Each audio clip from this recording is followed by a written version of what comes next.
Howdy, this is Mackenzie Franklin from SideGame LLC here in Colorado Springs, Colorado. I'm joined by my co-host, Corinn, the Superblondenerd, for what we've been playing. Corinn, how are you today? Ready to talk about some games? Absolutely. Doing good. How about you? I am doing wonderful. August is halfway through, but the games keep coming. We've got that Gen Con. After that, all of the new stuff is delivering. There's lots of crowdfunding games, and we're here to talk about all sorts of things. As you can tell from the little sign behind me, we have sequels galore, and we even have a shared game that we're going to talk about, the one here on our cover thumbnail. Corinn, anything you want to discuss before we jump into our different games we've been playing? No, I think what you said is absolutely correct. Sequels galore. I even talked about that on my channel just most recently, all of the exciting announcements from Gen Con and all the things that are coming out. So yay, board games.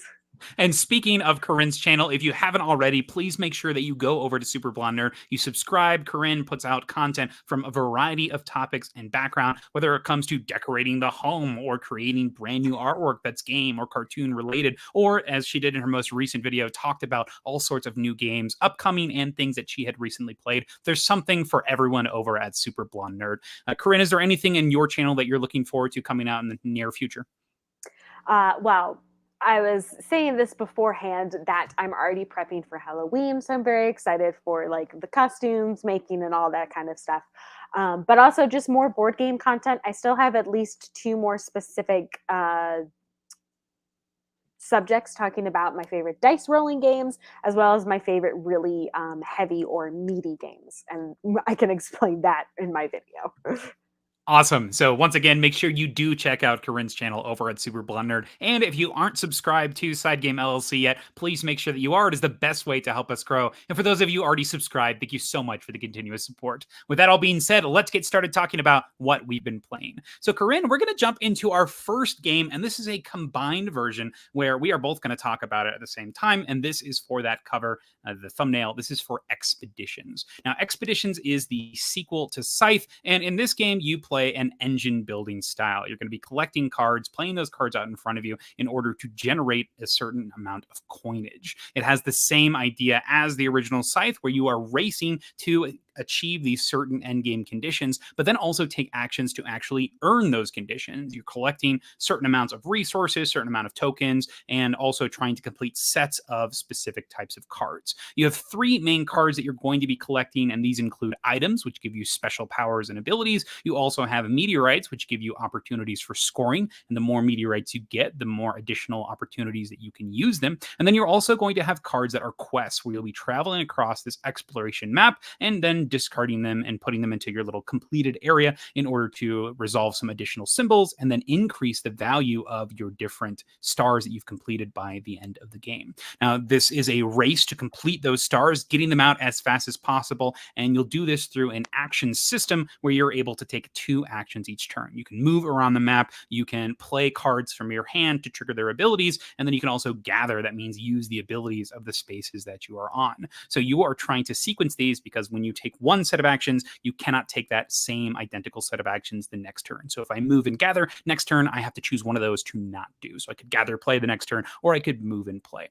So you also have the option to refresh, which is going to get you your cards back and then allow you to take all 3 actions on your next turn. So you're trying to sequence your card play in a way that you're generating as many points as possible and interacting with the different cards that are available in a face-up grid. Now, Corinn, right off the bat, when you heard that the Expeditions game was being released, what was your temperament? Are you a fan of the original Scythe? What things were you hoping for in Expeditions?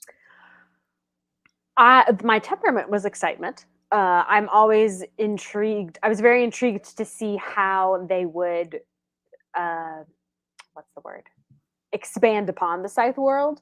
And playing this game, I really do appreciate how similar it is to Scythe without it being the same game. So in that sense, I feel like it's a nice, it's like part of a collection where it's, with all in the same world. And then there's enough dynamics, especially if you're so familiar with Scythe, to have that same type of scoring as you were just explaining, and a lot of the same dynamics of collecting those victory stars in order to win your game. But I do like that they've also implemented more of the deck building component to it, which I think was nice.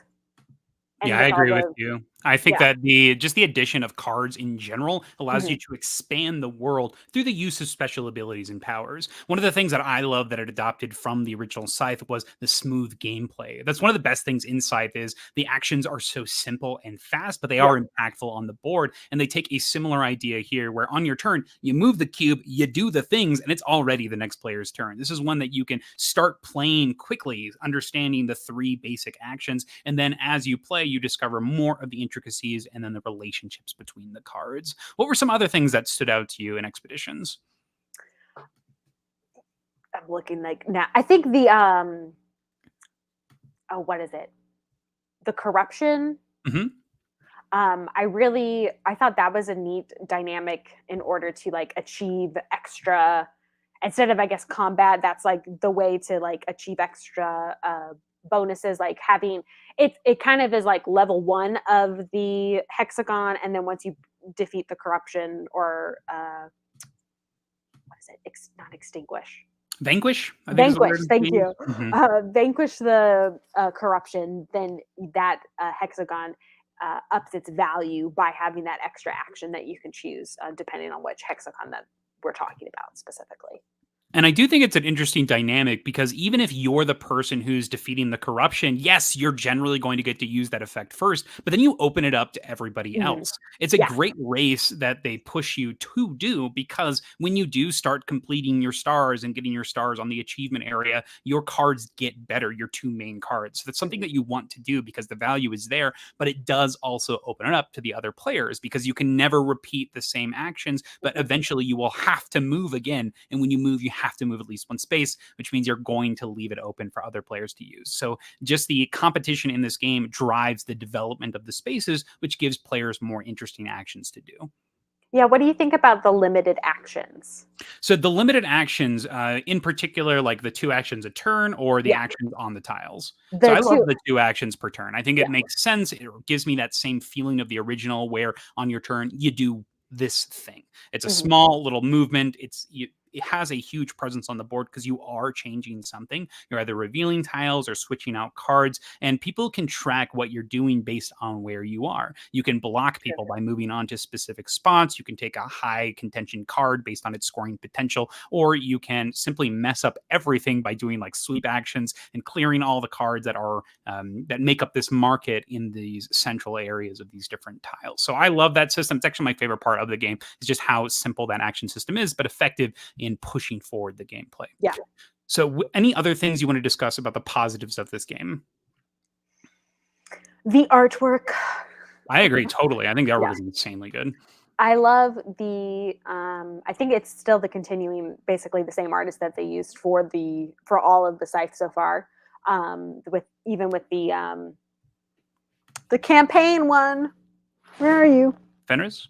The Rise of Fenris, yep. Mhm. So yes, I really enjoy their art. And then with the addition of the kind of are we spoiling like the dark lore behind this I don't game? think so. I think that it's pretty apparent when you get that initial flop. Okay. Yeah. So with the kind of like Cthulhu-esque um, horror mutations and all that stuff, and just seeing like again the corruption, all this the meteors and all meteorites and all that stuff. I think it's just it adds like that purple hexagon tile with the like The bear in weird. the background. It just looks so cool. Yeah. So it's very atmospheric, really, really nice. Agreed. I love that they've made the hexes gigantic to facilitate the mechs, but also when nothing's on them, you have that art on full display. It's one thing that I wanted more from the original Scythe game was Mm. you have this incredible art, let's use it. And this game has it on everything. Every single card is unique, which I love. So whenever you get this display of cards, it's going to be a different panorama of cool art. Yeah. Yeah. I definitely, with like the original Scythe, the encounter cards, whatever the compass cards are called, I always like showed off the art to everybody, even though it was like my choice, because I was just like, look at it, it's so beautiful. Totally understand there. And then let's quickly talk about the different types of cards. What do you think about the options that are present? Are there any cards that you lean more towards? What do you think here? I can go ahead and start. One of the Yeah. cards that my favorite card, the best cards in this game are thematically. I'm not going to say that they're the best mechanically, but the best card in this game thematically for me are the item cards. So item Yeah. cards have this little gear in the upper right corner, and they give you options when you play them to assign a worker, to gain a passive ability, as well as a one-time effect. Throughout the game, you can upgrade your mechs by tucking these cards underneath them to gain those passive abilities for the rest of the game. You don't have to replay them again. It also will give you a fixed rate of victory points at the end of the game. A lot of these abilities are going to give you new ways to score points, ways to modify your actions, and I think that they're the most interesting cards because they take the system and change it up. Now, that being said, they also, in our experiences, I've played this game 6 times at this point, they have not been the best way to actually achieve victory points. So Mhm. the biggest ways that people have been generating points have been with the combination of a couple of quests and then going heavy into the meteorites. Do you want to quickly talk Mhm. about the meteorite cards and the quest cards?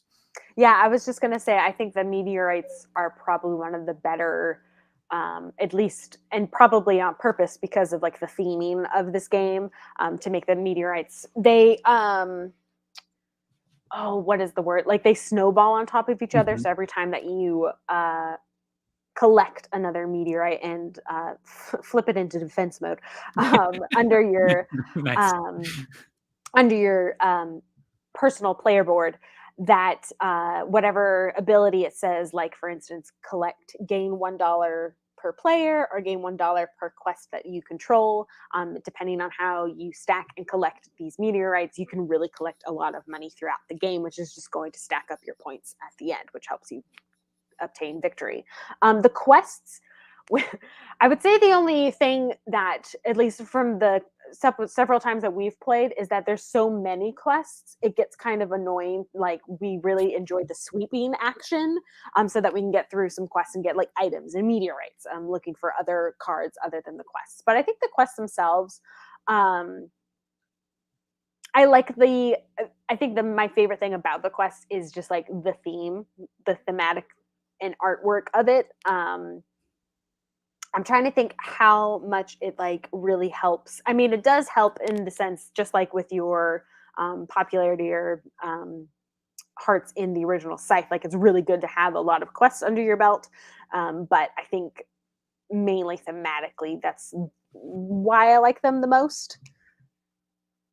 Yeah, I totally agree with that. I think that it's a fun idea. It's pushing you to actually explore the board and move around. Mhm. But I do also agree with you that there are a lot of quests. And so you can essentially, on a turn when you can pick up cards, you can just look at the board and be like, oh, okay, I'm like close enough to go pick up that one. I have the Yeah. card. I'll just grab it. And then that's an easy fix for me. So it feels almost like you just sort of walk into quests. And I don't feel like I'm very much going on a big epic journey to complete them, which I Yeah. think is a little unfortunate. Feel like it almost needed to be the opposite of there should be more item cards than quest cards, and then it's like, oh my gosh, there's a quest, get it, like that kind of thing. I agree with you fully. And that's my one of my biggest disappointments with this game is the coolest things don't get used very much. And that's Mm. the item cards themselves. I feel that when most people play this game, there are 4 things that they're rushing to do. They are rushing to get the map tiles because it's just sort of a passive thing that you do. You're exploring new areas, and that's one of the achievements is have 5 map tiles. If you have that, that's a star that you've completed. Get cards because cards are is you have cards. That's how you actually score is by sliding them under your board. So that's one thing people do as well. Next up is meteorites. If you have 4 meteorites, that's also a victory star condition, and that's a huge amount of points. And whenever a meteorite shows up, you can evaluate and be like, oh, this card's broken. Like, why am I not picking this up? And then immediately melding at it. It's going to make all my other cards better. I'm going to score a million times. You saw there was that one that was like, get $1 per player. Pfft, ridiculous. Like that says a top side of 5. And if you pull that first, you just have a 25-point card, depending on the faction that you're playing, 20 Yeah. to 25. It's ridiculous. And so there's a lot of cards that you're just like, well, this is kind of a non-choice for me because I'm doing this. Yes, I could do this cool item card thing, but no, I'm going to do this thing that is kind of a guarantee of points. And that's really sad to me that the cool cards just aren't as good as these strictly value cards, basically. That's kind of where I'm at with this game, unfortunately, is I love that simple process, but there's not enough cool things that are happening in the game. And so that's going to bring me to my next question for you, Corinn, is do you have any issues with this game? And where does it compare with the original Scythe to you? I'm trying to think. I would say like the words and phrases. The ratio of quest cards to like the item cards and everything that you were talking about, I think I totally agree with. I think they should have been switched in order for the quest to be that much more like valuable as well as like lore driven. I'm trying to think of like the setup even of the game. It's not like super hard. I think it's definitely quicker than the original Scythe. But the one thing I'm finding, or at least and this is more like a physical annoyance than anything, is like trying to flip over the hexagons and then it shifts everything else, and then you just like are trying to put it back all together, kind of thing. And that's just like that's a very nitpicky thing because picking this up like. That's how the board, if you look at the back of the box, that's how the board game is laid out and made. I love the mechs. The negatives, I mean, I think kind of what you were saying of just like what is cool is not utilized as much as it could be. Yeah, I agree with you. And unfortunately, you can even see it here in this picture, how unwieldy these tiles are. And you're totally right. And that comes with it, right? You playing this gigantic game, they want that art to be full and present, which I really appreciate. I think it's awesome. But it also comes with the territory. So you need the space to play it. And then you also have that potential of things shifting. I don't mind it as much. I think that's I honestly didn't really think about it until you mentioned it here, honestly. Yeah. Comparatively to the original game, I think it follows what sequels are, which usually most of the time are not as good as the original. But it's still, I think it's a very good sequel where it does, like, it feels still connected to the world. It has so many elements of the original. But I just think with specifically like the card management or the card ratios, like, again, I think that could have been changed differently. It's not quite the same.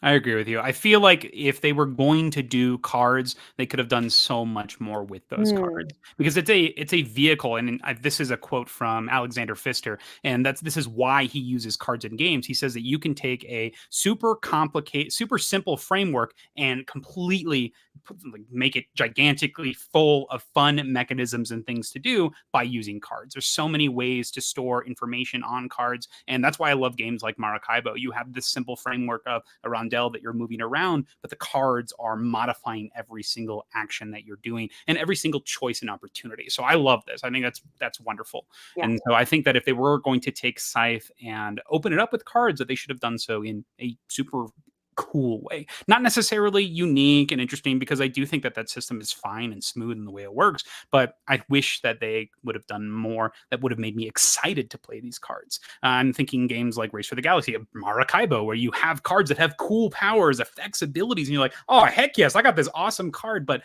in Expeditions, I feel like when I pick up a card, I'm just like, yeah, this is my correct choice on my turn, or this is a card that starts in my hand that I will use for this specific purpose. This is the thing I'm going to do. I'm never excited to play my cards in Expeditions. Yeah. I almost wonder if it was like them trying to delve into cards, but like not going full tilt. That's interesting, though, because there's a lot of text on these cards. Like, it feels like they went in it. Yeah. They were like, okay, here's a bunch of stuff. And so when you have that initial setup, I think that it's really helpful that the game is simple in the actions, because it allows you to actually look at the cards and digest what they do. Yeah. So that's something that I felt was very helpful for facilitating those more complicated cards. Here's a good question here by Stan. He says, I wonder what game has the worst tile pushing about problem. I played Revive recently and it's up there. Anything come to your mind, Corinn? Ooh, Mm. where it's like, God, the board just won't stay still. No, this is honestly one of the worst. Because have you ever played Survive? Oh, yeah. Survive Escape from Atlantis. Yep. Yeah, that one's pretty good. Agreed. I think so too. And like Atlantis Rising does a really good job because of the way that it fits. They're still definitely pushing about, but I feel like the way that the worst part is probably just all of the islands connecting to the center and that not staying next to it. But yeah, this one is just, it's just because it's a grid and it's not all connected. Like there's no puzzle pieces, basically. Yeah, and you need to leave those specific gaps inside. Yeah. Ashley says Albion's Legacy. I've never heard of this one, so I'll look up a picture of this one in the background here. Albion's Legacy. I'm trying to think of any other games that I'm just like, God, this is so frustrating. Anything with the boards that warp, so they have like the boards are warped and so they kind of spin. Nothing comes to mind immediately, but there is definitely some games like that. Oh, where I'm for just sure. like, gosh, why is this like this? Going on the opposite route, I played Inish recently, and it has this cool puzzle piece style of connection. But it's not actual puzzle pieces, so your boards don't get damaged, but they do stick together very well, and I appreciate that a lot. So on the other side of that. And then Ashley also says that Hamlet is a candidate for this ridiculous pushing about problem. Okay. Write these Anything down. else coming to your mind on expeditions while I look up Albion's Legacy really quick? Or any other takeaways you want us to have for expeditions?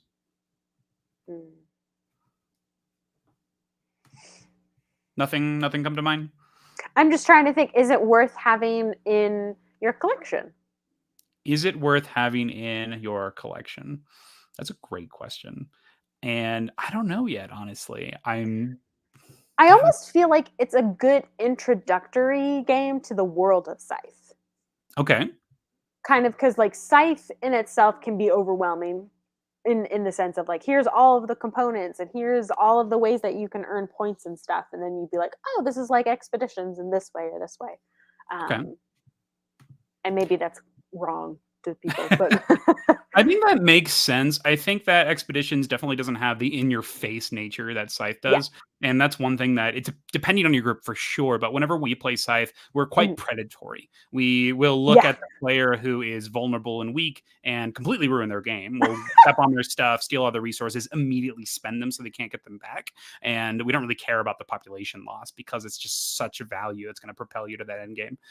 Here's Albion's Legacy. So this is recommended by Ashley as a ridiculous tiles all over the board. Interesting. Okay. There's a lot of tiles. Yep. Have not played this one, but it looks like there's a lot of stuff going on, lots of connecting rooms. So I could see that. And then another follow-up from Ashley. In Hamlet, they're not even hexes. They're odd shapes without specific places to connect. So you're not quite sure how you got it together. That gives me a little bit of a Mad King Ludwig vibes as well with all the different shaped rooms. Anything else on expeditions before we move on to our next prompt? And I guess before we move on to our question. I don't think so. Okay. So that's where we're going to go ahead and leave our big sort of in-depth discussion on expeditions. Not quite as good as the original Scythe, but a cool exploration into the art and theme of the Scythe world, and something that is going to be a little less in your face than it. Oh, here's a great comment here by Jason. He says, one thing that sort of stands out about expeditions is that it was made with expansion content in mind. So I feel like we're only getting half of the game to a certain extent.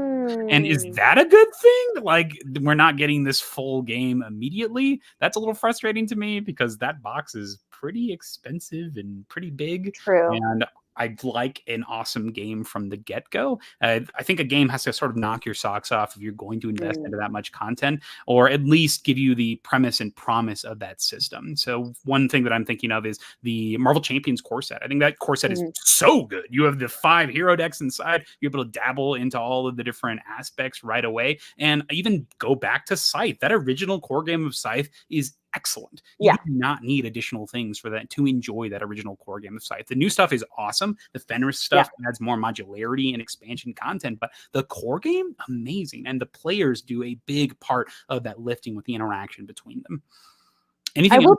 Go ahead. I would be curious to figure out what or see what they are planning indeed for Expeditions expansions. It looks like they have room for more characters for sure. Yeah, And yeah. I personally would hope for maybe another card type, or as you Mhm. described, just more cool powers and abilities. I want upgrading my mech to feel like something that I want to do that is equally as viable as these other strategies. And I'm not pigeonholed to playing in a certain way because it's just the best value. Yeah. Cool. All right. So this brings us to our next point here. And this is our first question of the video. And that has to do with sequels. In this case, what original game do you prefer to its sequel? Which original game do you prefer to its sequel? So that's my question to you. Corinn, do you have an answer for this? Which original game do you prefer to your sequel? And if you have an answer to this, let us know down in the comments. We'll make sure to feature it on the video. And if you comment after this show, I'll make sure to answer it here for SideGame LLC. So I'll be roaming around the comments after this video. So let me know, what original game do you prefer to its sequel? In this case, I prefer Scythe to Scythe Expeditions. Yeah. I mean, that was my answer too, but I'm looking around just to see, because I think most of mine are just like expansions. So that doesn't really count as a sequel. Gotcha. Yeah.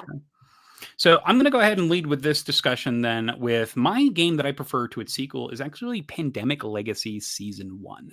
So Pandemic Legacy is a franchise of sequels. They're all legacy versions of the original Pandemic game, and Legacy Season 1 just knocks it out of the park. They have some cool departures of the original Pandemic system where you're fighting diseases. I'm not going to do any spoilers here, but it's the best one. It's still the best one. There's a lot of things I love in Season 0. Pandemic Legacy Season 2 was definitely not the best out of the bunch, but still an incredible game. Like, amazing. Still one of the best experiences I've ever played.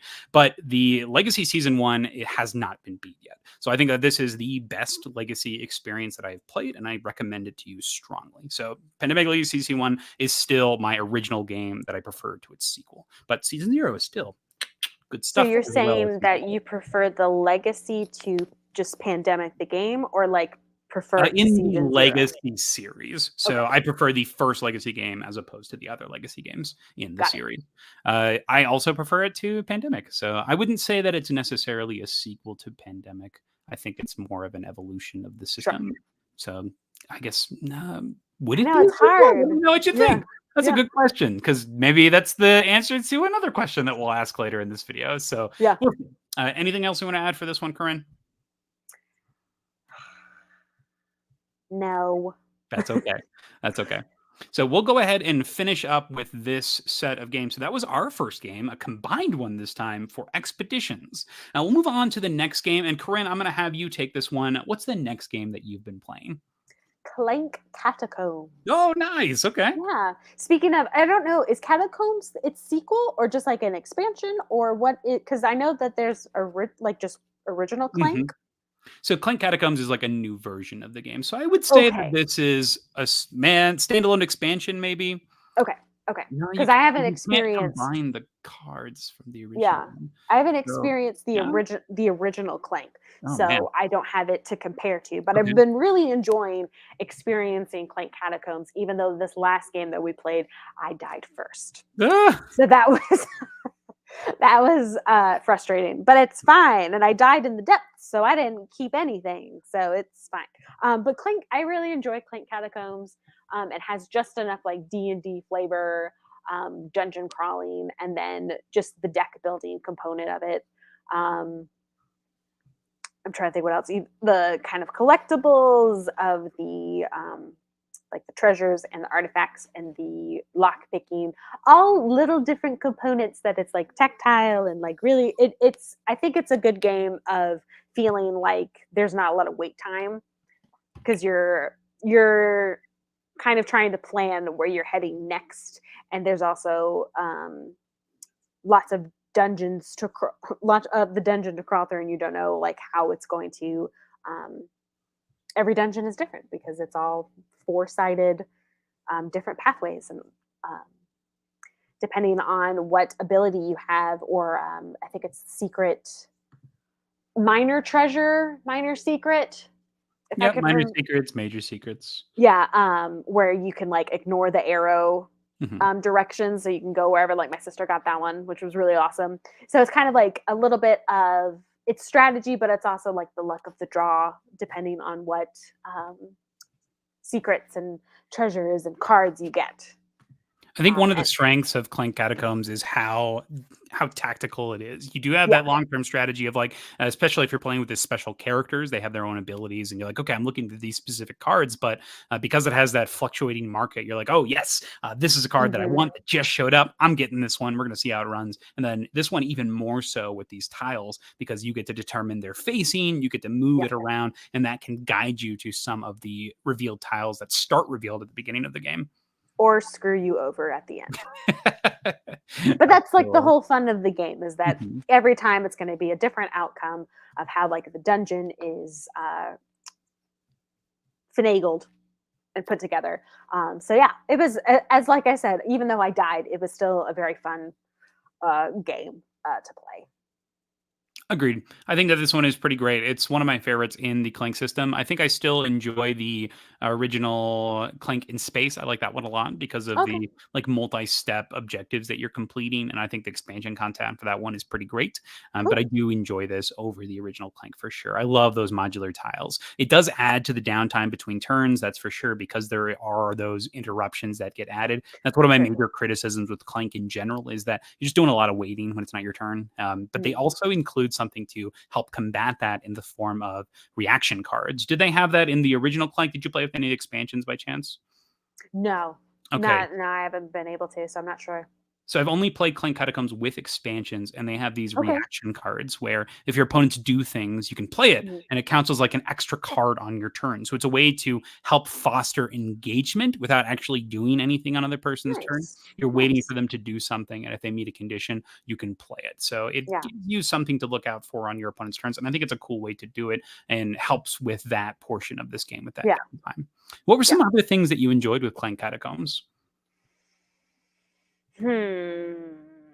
Um, yeah, I think the like I said, the deck building, I really and the changing market, um, being able to kind of go a certain direction pretty off the get-go, of just like you get your base kind of extra cards, and then as different market cards come up, you can really hone into, like, if you want a billion. I think my husband did that. It was either my husband or my sister's husband. They went really heavy on the companions, so that was like really helpful for them. And then what oh, I went heavy, like, which was probably what killed me. But I went like very heavy on the bard system. So there was like the lute and the bard himself, and then there was also like a magical flute and some other things where it creates clank, but it also heals you. So it was kind of like a give and take of that. So yeah, it's neat that you can kind of strategize as you go through the game. One thing I love about that as well is the different types of abilities on cards. There's Mhm. effects that happen as soon as they arrive, there's effects that happen Yes. as soon as you buy them. And so you are factoring in all these choices when it's your turn as, okay, what is the sequencing that I want to do for this turn based on what's present? So just more options that you're taking in each round. Yeah. Anything else that you want to add on Clank Catacombs, things that we should know? Things that you should know. Will you be playing Clank Catacombs again? Oh yes, absolutely.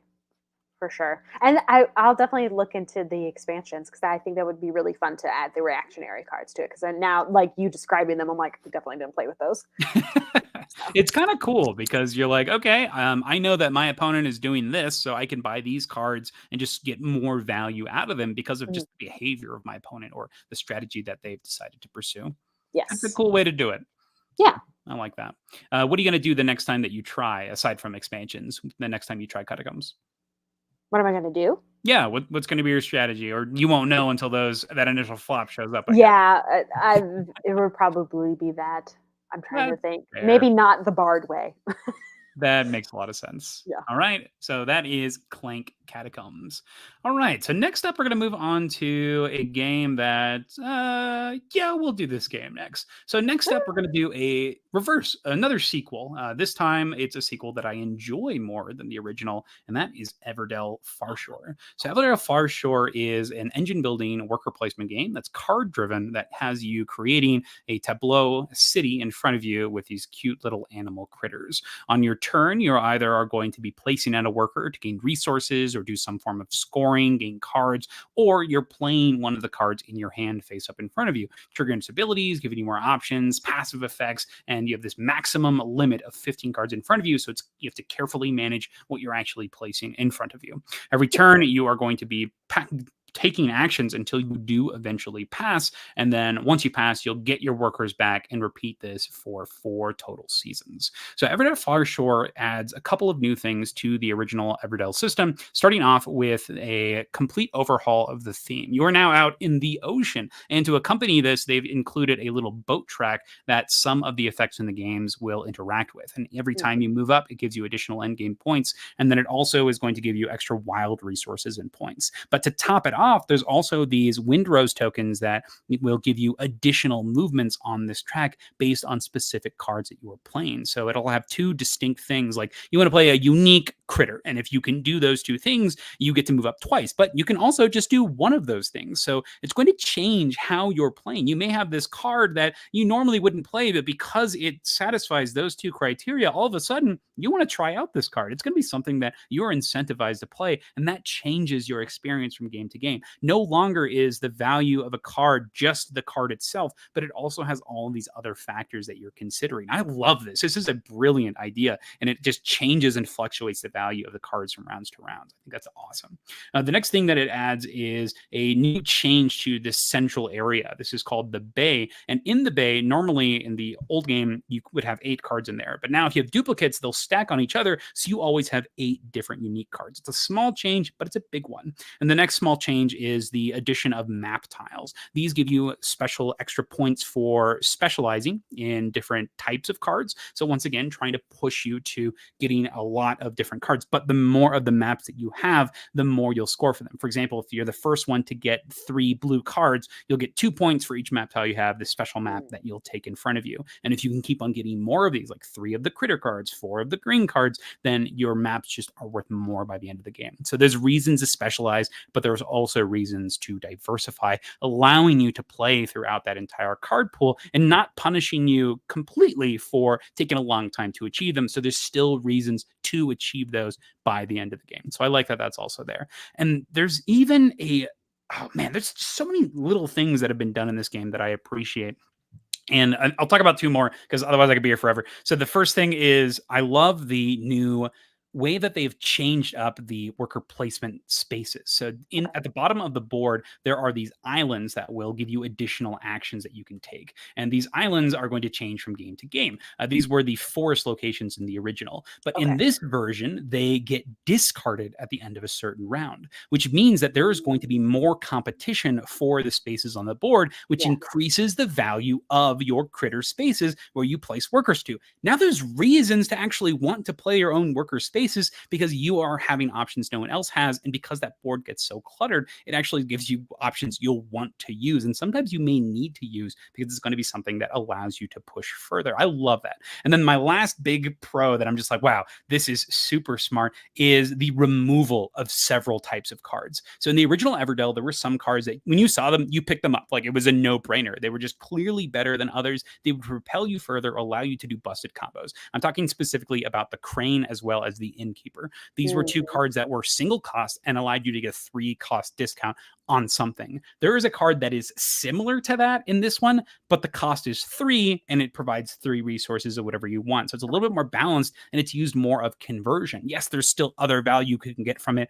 Like when you play cards, you get to draw cards, you get resources, but you have to set that up and the advantage is not as ridiculous when it comes to that. You're still having to give up time and you're not getting as many things and it's not as accessible from that turn 1 because yes, 3 resources for 3 of anything plus other bonuses is still strong, but it's not something that you see and you're like, oh, I have no other choice. I must buy this card. Like this is the best card in the game. I have to pick this up. And there's also, it's also not as apparent. It's not going to like interrupt that entire flow of the experience. So I love that. The fact that they've removed these cards and now every card has viability. It's so cool. So I think that those changes in Everdell, just small things, are some of the big standouts and make me excited to want to play this more. They've changed that fundamental core that they couldn't do by just adding stuff and expansions in the old system. So I am Right. happy that they have reset this foundation here and added these new unique changes. Have you played Everdell Farshore at all, Corinn? What do you think of this game? And is it one that you're excited to try? What do you think of the original Everdell? Yeah, I have not been able to try this yet because I knew that this was kind of like a revamp of the original. Um, and not that I didn't want to play it, but it was just like, oh, like if I already have the original Everdell, do I want to get like Everdell 2.0 basically? Um, no, I am super excited. Like you describing it, it sounds really awesome. And like I do appreciate all the little changes that you've addressed. We just actually recently played just plain Everdell, no expansions, teaching some of our friends how to play. So just hearing all of the good changes, it's like, yeah, no, that was broken because like I used the crane, and especially the um, personal like locations, like or personal spots, critter spots that like only you can go to. That definitely was a issue in the original Everdell of like it didn't feel worth it to go to your space. So that's really cool that it's just that much more intentional. So yeah, no, I want to play honestly all of the Everdell types because at least explore because I know, gosh, is this the fifth one now? Yeah, there were two. Yeah, this is the fifth like reiteration of Everdell. Yeah, So it's which is a really cool. first, I guess, technically the third standalone because my little Everdell exists. So I Nice. mean, if you want to Yeah, count that, sure. okay. So yeah, no, I definitely want to try it out, especially after your recommendation. So I recommend it. And another cool thing about this is there's a revamped solo mode that's included in the original version. And in oh, this okay. base version, it's Red Claw. My friend Robert was pretty amped about it. He's like, "You got to try this. This is Hmm. crazy powerful." And so I did. I gave it a try, and it adds a little bit of ideas from some of the original expansions, from the Spirecrest expansion. Actually, that's one of Hmm. my favorite expansions from the original game. They Yeah. add challenging like weather conditions, essentially rough Yes. seas, and so as you play, based on the difficulty you're playing, it's going to give you restrictions and things that you have to overcome in order to beat this AI opponent. So I love the little addition there where it races for the map token. So it's going to race you Hmm. for objectives, but also put out roadblocks that are going to impede your progress. And it's a solo mode that you can play without just solo. You can implement it into your lower player count games in order to give you more competition for the board. So I Nice. think it's a brilliant system, and I think it's going to just make it so you have more ways to play the game. So I like Yeah. this one a lot. Yeah, the especially like looking at the board, the boat track looked really interesting. So that was Mhm. cool. And I love that there are cards that specifically relate to the boat track. Yeah. There are cards that are be like, hey, based on how many treasure chests you've passed, or move your boat additional times if you do this extra thing. So they're taking the mechanisms that are present and using them in cool ways. They're going Yeah. to add more flair with the different cards. And I think this is a brilliant system. And I didn't even talk about, so they even changed the way that you visit stuff. It's so smart. So I'm gonna talk about this because I Yeah. think it's really That important. sounds So like one of the key components of the gameplay. yes, Yeah. in the original Everdell, you could chain cards to each other. So if you had a location, if Mm, you had a specific character that lived at that location, you could use a visitor token and play that card for free from your hand. You have right. something similar in this game. They're anchors, but you only get three of them for the whole game. So this is an idea that was borrowed from New Leaf, which had something similar with like Mm, these golden locations. But in this one, all you need to do is match the location's symbol type. So for example, a green card or the paw print card yeah. with the character type. So you can play any combination. So if I have any location, I can play any card of that same color for free. Now, this is so crazy because you can go multiple ways with this. You can Hmm. go for special abilities and powers with the blue cards. You can go for engine building early with green cards, or you can save them towards the end of the game to go for the crazy big scoring cards. Because if you are getting a Mm, discount on one of those, that's a lot of value that you're getting and a lot of points. So you can pick and choose how you want to do this if you want to extend those plays or if you want to have a powerful end game scoring opportunity by getting those extra costs cheated into. So lots of flexibility, but only three times. I love the change here with the anchor system. Cool. So that is Everdell Farshore, and this brings us to our second question, is the exact opposite of what we talked earlier. What's a game sequel that you prefer over its original game? So Corinn, what do you think here? And then once again, if you're listening in the comments, let me know down below, which sequel do you prefer over its original game?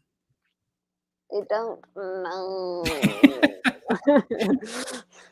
That's okay. I can start on this one. I'll Yeah. talk about it briefly. This was one of my favorite games from 2021, I believe. And this is Burgle Bros 2. It adds a scenario-based gameplay to this heist system. And so I think that that's just an awesome evolution of the Burgle Bros system. And it also adds some more events and special turning points that occur during the game because it gives you something you're actually stealing. And so when you open up the vault, you figure out what you're stealing, and then it changes the game from there. So I love the Burgle Bros 2 sequel. Corinn, anything come to mind? Or do we want I was thinking I have Trekking Through History, and I really enjoyed that out of the trekking games that I've played so far. What's different about the original? I've played Trekking Through History, but I have not played the original trekking games. So the one that I'm thinking of is Trekking the World.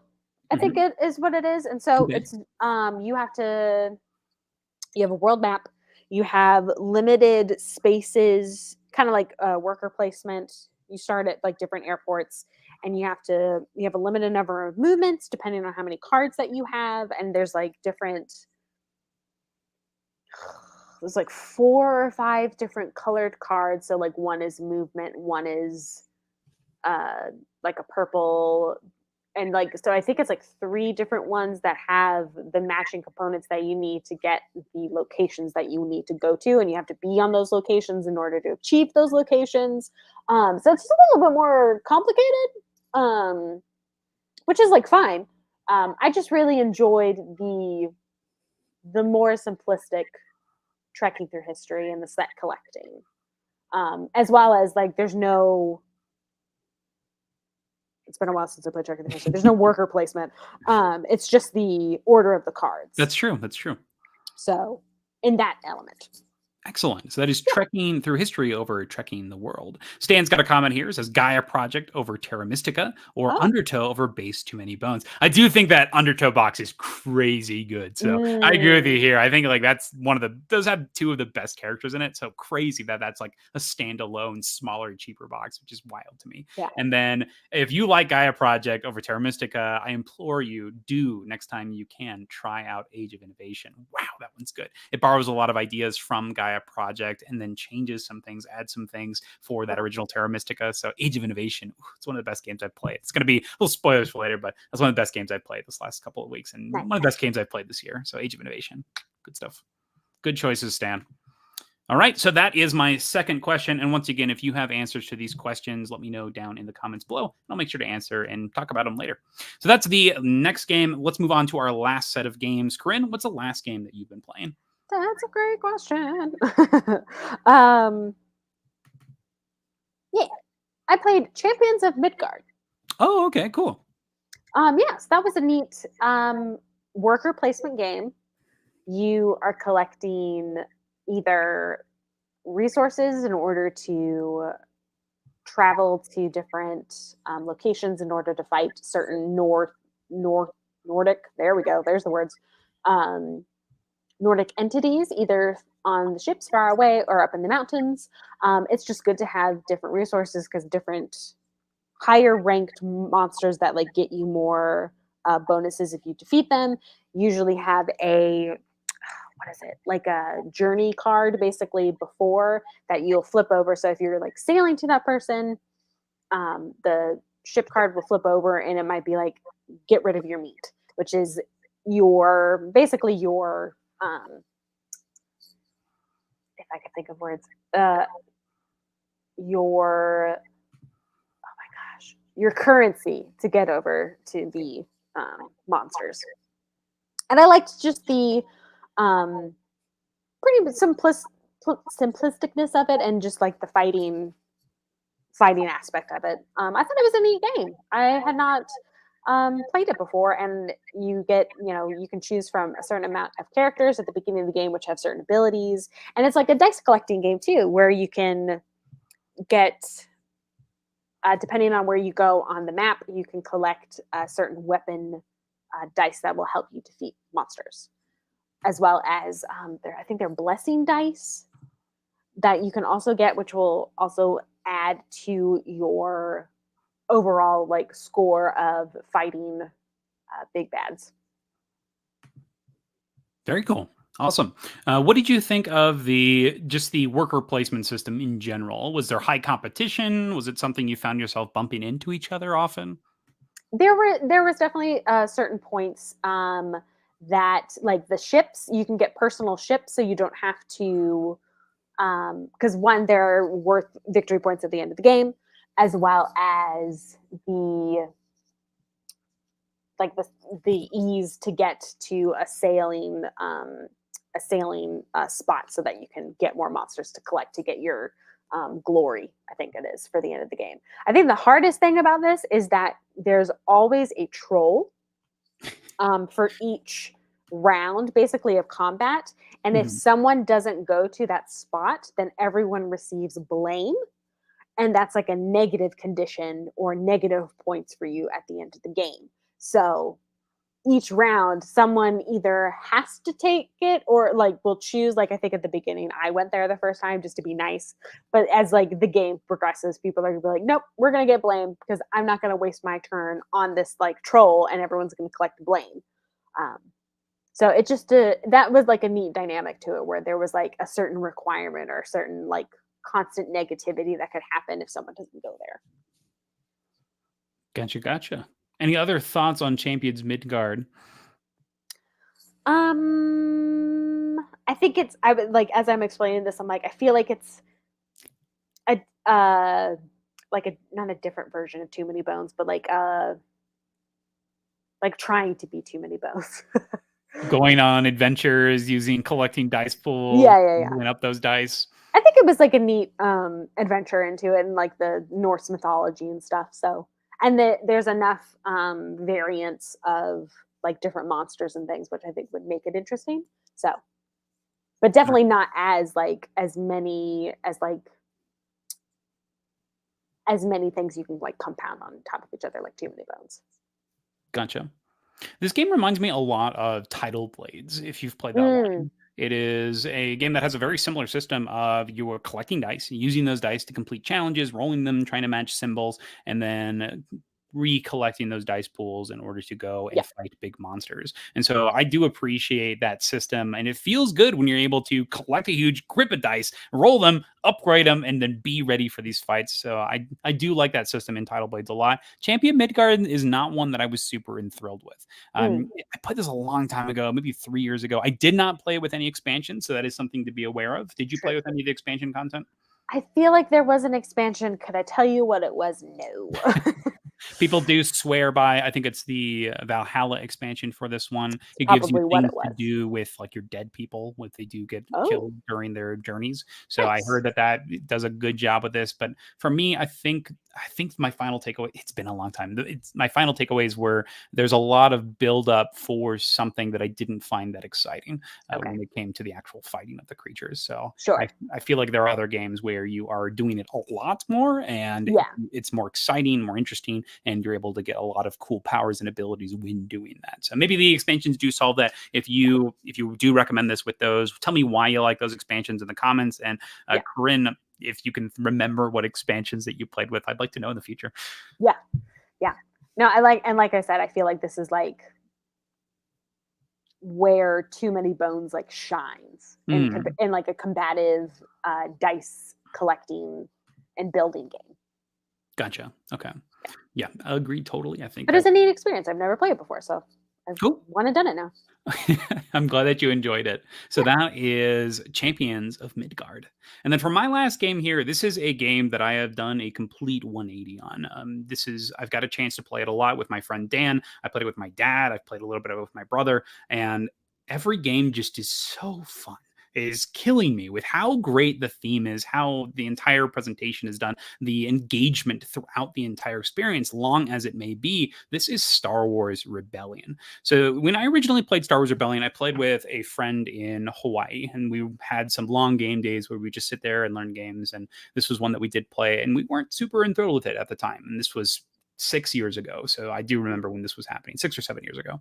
And then played it a second time with my wife, and we both just weren't feeling it. This might have been just because it's not very fun when one person is crushing the other person in a 2-player game, so I can see that. And then it was a long time that I hadn't played it after this, but came back to Star Wars Rebellion about a year ago and started playing with my friend Dan, and just started enjoying it more, figuring out like, oh, this is why this is a thing. These are the two sides. These are the thematic integrations of the system. And I've fallen in love with this game. I think that Star Wars Rebellion is brilliant. I really do. And that has to do with, honestly, the thematics paired with the core action structure. So if you're unfamiliar with Star Wars Rebellion, the whole point of this is you play one of two different sides. You're either the evil empire, whose goal is to find the rebel base. If you are able to do that and destroy the rebel base, then you win. That's what your goal is. Get to the rebel base and destroy it. You could do this through just winning the battle at the base, or by using the Death Star to automatically destroy it.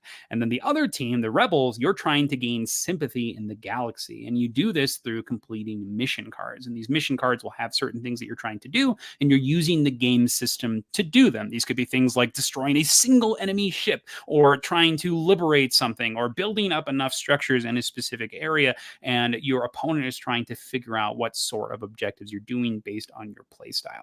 And so you have these two different ideologies, where you're having one that is using their influence and might to search the entire galaxy and crush the rebellion before they get enough support. And then you have the rebels, who are doing these more guerrilla tactics, trying to complete these small objectives, doing piece by piece to try to rush that end game situation. So I love the fact that the two sides are so drastically different in the game, where you have the Empire, who is truly terrifying. They start the game with ridiculous amounts of pieces, ridiculous amounts of control on the board, and then throughout the game, you're playing a hidden movement game essentially, but the thing that's moving doesn't really move. So I would say it's more of like cat and mouse. I don't know how to describe it in particular, but there is movement for this, but you don't really want to move because it kind of sucks. So if you move as the rebels, if you move the rebel base, you're spending a lot of time and resources to do so, and then you have to completely rebuild it. Not completely, but it's not great. You don't want to move. You want to stay hidden as much as you can.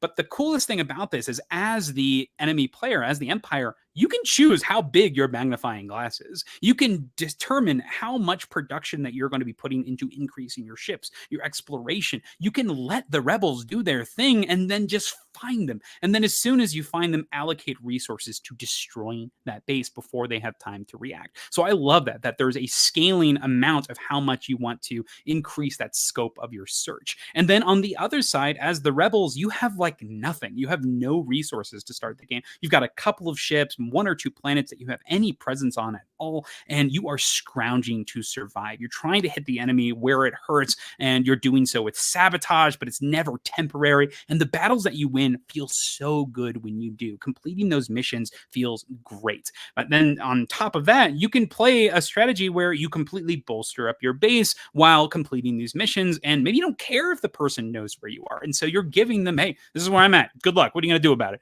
And that's recently when I played as the rebels, and they found my base on like not the third turn, maybe the 6th or 7th turn. And I was like, sure, go for it. You don't have time. You're not going to get here in time. Bring your armies. It's fun. It's whatever. I'll have the galaxy on my side. And so you can lean into these different aspects, stay hidden, play as a more elusive opponent, or completely reveal yourself and just go heavy on to complete specific missions. And so that's from just like a theme and position standpoint, but then also thematically, every single thing in this game is Star Wars, the original trilogy, plus you can also include the expansion, which adds some of Rogue One components, and it's perfect. It's that entire arc where you have all of these different characters coming together, different missions that feel thematic, and that's tied together with a brilliant action system that keeps you engaged. This is a game where you take one action, your opponent does one action, and you go back and forth until you're done. And so you are not taking like a whole laundry list of things on your turn. You're doing one thing, and that one thing is huge because it's going to change the board state. Your opponent immediately gets to react to it,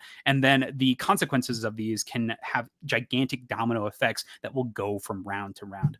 Oh, I could talk about this game forever. I think that Star Wars Rebellion is brilliant. If you like 2-player games, if you have somebody that's willing to sit down with you for an extended period of time and wants to play a 2-player game, if you have a Star Wars fan in your family that would like to try this, do it. Star Wars Rebellion is incredible. It's one of my favorite games, and I just want to play all the time at this point. It's a 10 out of 10 game for me. Star Wars Rebellion is so good. I want to play more. Oh my god, it's amazing. So Star Wars Rebellion, yeah, go play it. Corinn, any questions? What are you thinking right now? Do you want to play Star Wars Rebellion? Will you play Star Wars Rebellion with me? This game is so good. Yeah. I'm thinking about my husband, who is a huge Star Wars fan, like has so many of the books, all that stuff. So I'm like,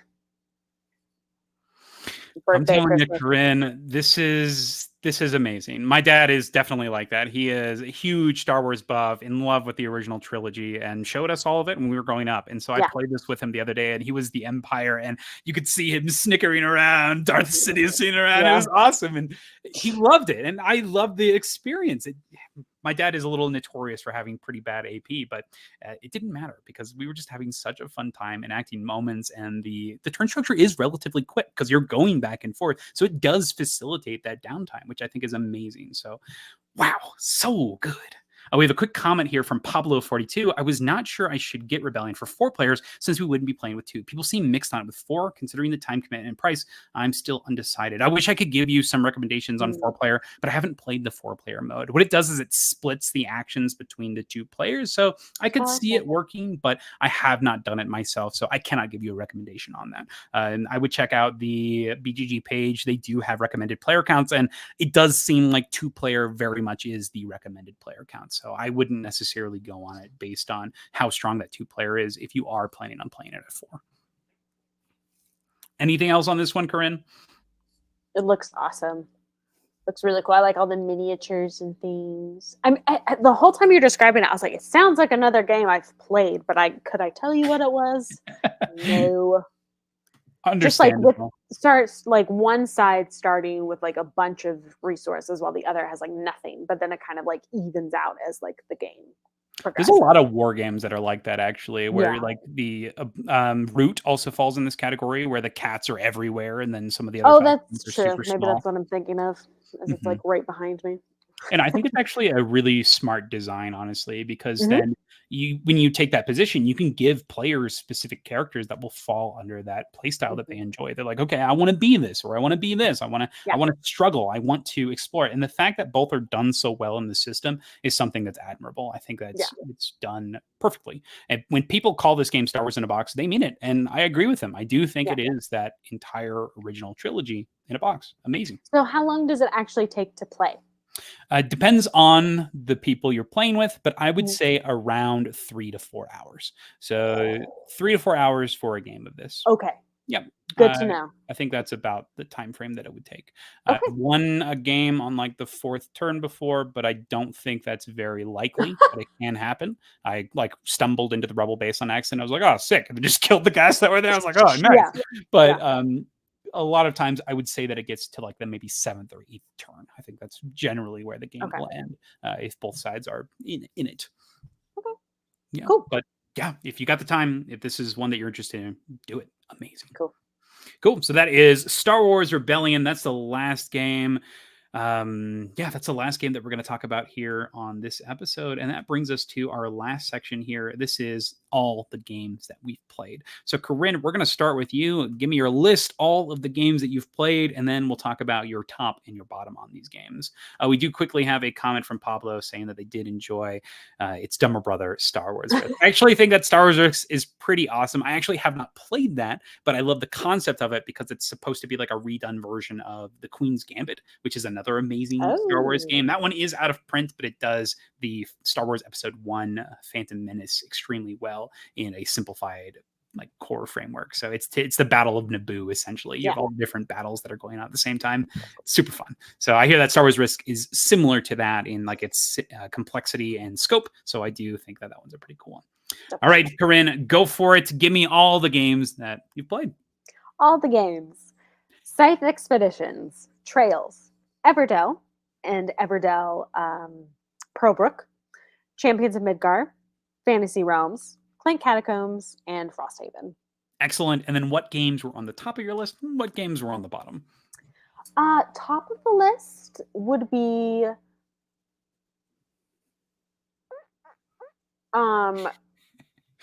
Frosthaven, as always. Probably just like a continuous just enjoying it. I'm a new character, so that's really fun. And just diving, we finally beat this extremely annoying scenario, so we're Ooh, very nice. proud of ourselves for that. So it's just been super fun continuing to unlock everything in there. Probably honestly playing like the original Everdell was really fun. It was just like it's always fun to teach people new games, especially if you're familiar with them. So that was just a really nice experience. Um, Even though now I'm very excited to try the improved version. Hmm. And then Clank Catacombs, even though I died, it was still very fun. I would say like the bottom. I don't really have a bottom. And that's fine. That's okay Yeah, to not have any games that you didn't really like.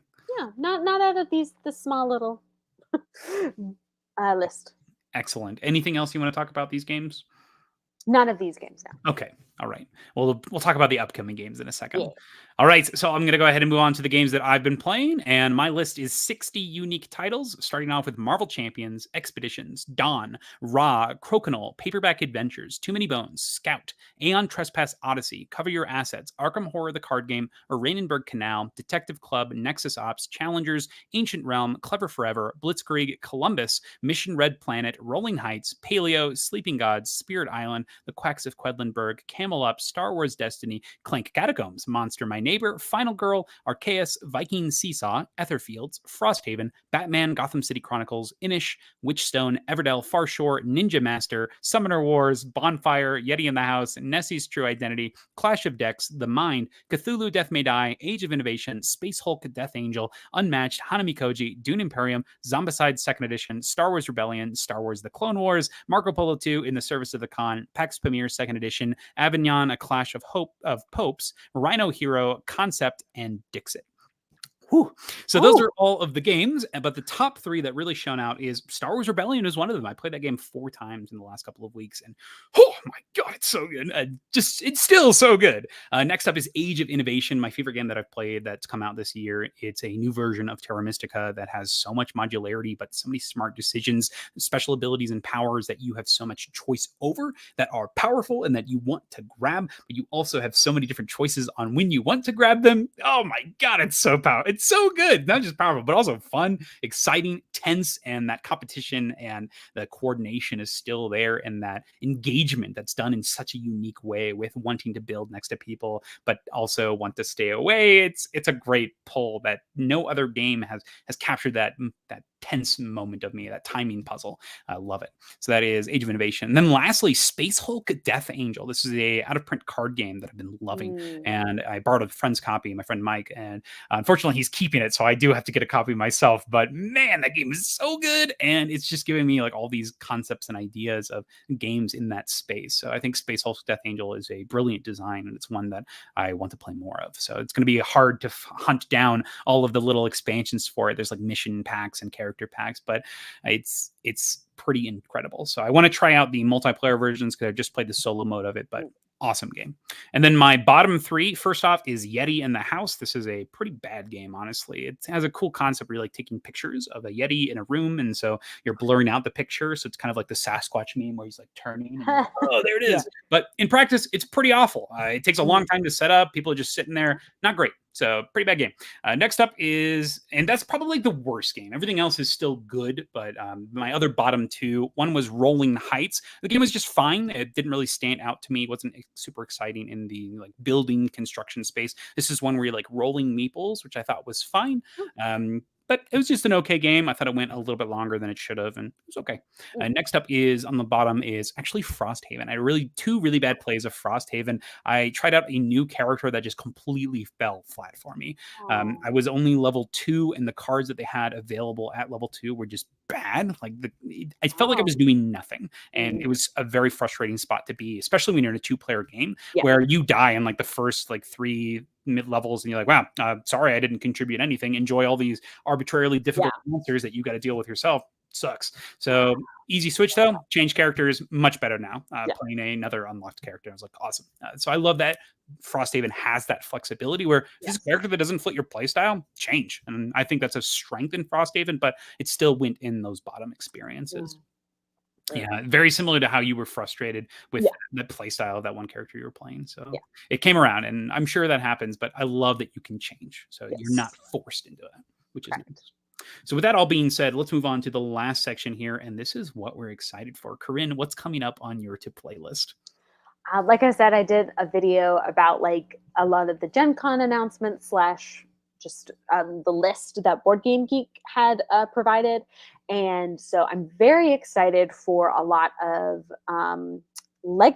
Ticket to Ride Legacy. Like that sounds like it's just so funny. I'm very excited for that. I'm very intrigued to like build your own board and like see how like what the Frontier decks or boxes just add like different complications and like variant gameplay. So it just sounds really fun, and it's like a concise campaign of like 12 different rounds or 12 different games. So yeah, I'm really excited for that.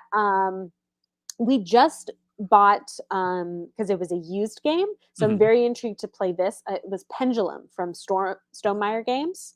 So I'll be really interested to check that out. I don't know if you've played it before. I have played it, yes. And I'm interested to hear your thoughts on it. So I'll take it at face value, and I want to hear it the next time we talk. Yeah.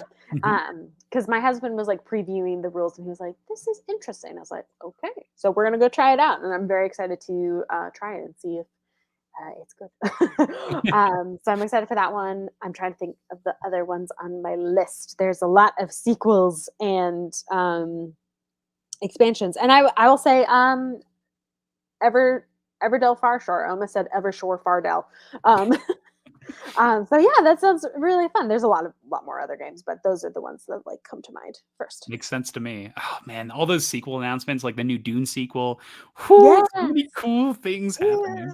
Yeah. Oh, I agree with you totally. Awesome stuff. For me, on my side, my upcoming games, I just got a shipping notification for Marvel Champions Next Evolution. This is the X-Force for Marvel Champions. Yes, still so good. I love this game. And then next is the Kingdom Death Monster Gambler's Chest. So that has arrived. Oh, it's been forever. And I just got the sleeves in for it. So I'm ready to actually get it ready to go. But I've got one roadblock that I got to get through, and that's assembling the miniatures for the monsters. So I'll probably ignore the rest of the miniatures for right now, and those are like the survivors and whatnot. I'm sure I'll have years to work on them before the next stuff comes in. So I have assembled all the stuff from the previous thing, so I am caught up. But yeah, gonna work on just completing the monsters first. That way we can get into the encounters and start playing the content. So lots of new things with a lot of additional ways to gain abilities for your characters, and then 5 brand new encounters, which is amazing. Some of them look so cool. The Crimson Crocodile is a brand new starting creature that you can fight. You have like evil Santa Claus, and oh, I'm so excited. I remember talking about this with Ariana like 5 years ago. We were in Montana just hanging out, and so looking forward to it. That's so exciting. And then the last thing, kind of Unmatched. So Unmatched is delivering some of their promo stuff. So it's like playmats and whatnot, but no new content. So that's supposed to come later. So I won't talk too much on that. That was like from the storage stuff, bunch of promos and playmat and coin, things like that. But the last thing is Vagrant Song. So we're actually getting review copies of Vagrant Song for the upcoming Kickstarter for its expansion content. So Weird Game reached out to us and asked if we wanted to cover it on the channel. So I'll let them know my thoughts, and then hopefully it's going to be something that I enjoy and can share the love for. If not, you'll see it at the bottom 3 on one of these videos in the future. So I'm hoping for good things. I love Vagrant Song, and I hope the expansion is good. So it offers more stuff. So we'll see what sort of things it offers. Looking forward to it. And then Pablo has a couple of comments here. He says that excited to play Pursuit of Happiness Big Box. Almost played this the other day. I haven't played it yet. It's like essentially you're living out your life in board game form, which is cool. It's like a more Euro style of life. And then and Grass is Greener, and Almost Pure Take That card game like Robin Furry about improving your yard to impress HOA members. That's a wonderful theme for a game. That's hilarious. That is excellent. Thanks for sharing, Pablo. Anything else you wanted to mention about the games I talked about the games you talked about the games Pablo talked about? No, though I am going to write down Grass is Greener. That sounds hilarious. That's such a fun thing. Thanks for sharing, Pablo. That was awesome. Yeah. Oh my gosh, good stuff. And that brings us to the end of our video. So once again, if you have not subscribed to Superblondenerd, to Corinn's channel, go check her out. She's got new stuff that's coming out. In particular, I don't want to spoil any of her stuff that's coming out, but you're welcome to if you'd like. Go make sure you are subscribed. She's doing great. She's almost at that 1K for sub count, which is amazing. Congratulations. Thanks. And then, yeah, that's what we'll call it today. Anything else you want to add before we close out our video? You guys subscribe to Mackenzie if you haven't already at SideGame LLC. Oh, thank you very much. We are almost at 4K, so that's pretty exciting. And yeah, things are going well. I'm enjoying this a lot. We had an amazing summer and looking forward to these games as we start the school year. And yeah, looking forward to it. And look out for a review tomorrow. I have one of my new favorites that I get to talk about, which is exciting. But all that being said, thank you so much for watching. Thanks for being here and talking about what we've been playing. Looking forward to hearing those answers of those questions from you all, and I'll make sure to respond to them in the comments. Thank you so much for watching. SideGame Strong.